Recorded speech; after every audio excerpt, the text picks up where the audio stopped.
এই ভিডিঅ'টো যে আমি চাই আছোঁ এইটো ইউপিৰ হয়, ইউপিৰ সিদ্ধাৰ্থপুৰৰ ভিডিঅ'।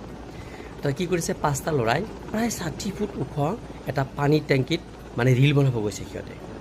আৰু যেতিয়া উঠি আছিল তেতিয়া 2টা ল'ৰা অলৰেডি ওপৰত উঠি গ'ল, আৰু 3টা ল'ৰা যেতিয়া উঠি আছিল তাৰপিছত জখলা ভাঙি কেনে এটা তলত পৰি গ'ল, লগে লগে মৃত্যু হ'ল, আৰু বাকী 2টা ওপৰত ফচি থাকিল। তাৰপিছত ৰাইজৰ মাজত হাহাকাৰ হ'ল, হুলস্থুল হ'ল, প্ৰশাসনক খবৰ দিলে, হেলিকপ্টাৰ আহিল আৰু হেলিকপ্টাৰেৰে অৱশেষত ল'ৰা 2টাক উদ্ধাৰ কৰিলে।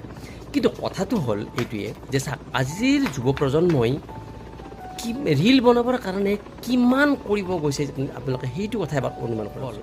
আজিৰ প্ৰজন্মই ৰিলৰ নামত কিমান পাগল হৈ গৈছে এই কথাটো এবাৰ ভাবক, যে নিজৰ জীৱনকো তেওঁলোকে তুচ্ছ জ্ঞান কৰিছে। যে একাংশ আমাৰ সৰু সৰু ল'ৰা ছোৱালী আজি ইমান মোবাইল এডিক্টেড হৈছে, এনেকুৱা ঘটনা প্ৰায় ঘটি আছে, প্ৰায় দেখা পাব, যে তেওঁলোকে ৰিলৰ নামত নিজৰ জীৱনটোকো বিসৰ্জন দিছে।